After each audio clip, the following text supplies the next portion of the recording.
సంక్రాంతి సందర్భంగా విశాఖ ఉత్తర నియోజకవర్గంలో ఏర్పాటు చేసిన సంక్రాంతి సంబరాల్లో పాల్గొంటారు. ఈరోజు ఈ కార్యక్రమానికి రావడం ఈ సందర్భంగా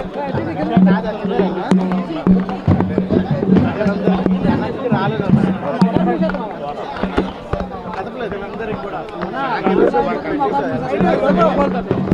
గత 5 సంవత్సరాల నుంచి రాష్ట్రంలో సంక్రాంతి పండుగ ప్రజలందరూ సంతోషంగా పండగ మంచి వాతావరణంలో జరుపుకునే విధంగా ఉండగలుగుతున్నారు అంటే రాష్ట్రంలో గౌరవ ముఖ్యమంత్రి జగన్మోహన్ రెడ్డి గారి పాలనలో ప్రజలందరూ సుఖంగా సంతోషంగా ఉన్నారు కాబట్టి ఈ పండుగ వాతావరణం రాష్ట్ర వ్యాప్తంగా కూడా ఎంతో సుఖంగా సంతోషంగా ఆనందంగా జరుపుకునే కార్యక్రమం జరుగుతుందని చెప్పి ఈ సందర్భంగా రాష్ట్ర వ్యాప్తంగా ఉన్న ప్రజలందరికీ కూడా మరీ ముఖ్యంగా రైతు సోదరులకి అక్క చెల్లెళ్ళకి అన్నదమ్ములకి కుటుంబ సభ్యులందరూ కూడా మరొకసారి మీ ద్వారా సంక్రాంతి శుభాకాంక్షలు తెలియజేసుకుంటున్నారు.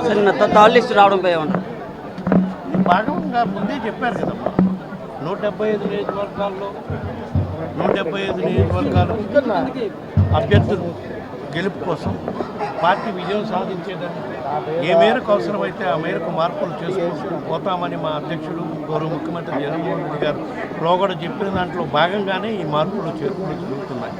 అందులో భాగంగానే నిన్న 20 అసెంబ్లీ స్థానాలకి 5, 6 పార్లమెంట్ స్థానాలకి అభ్యర్థుల్ని మార్చడం.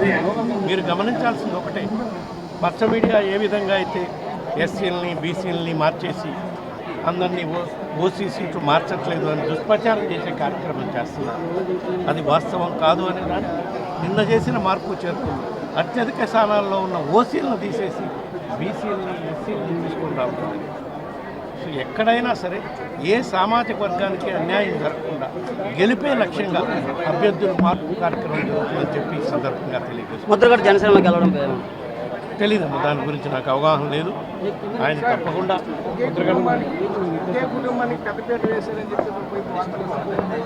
విధమైన ఆరోపణ కానీ ఆ విధంగా ఎవరైనా అన్నా కానీ అది ఊరక మా మీద దుష్ప్రచారం చేయడానికి.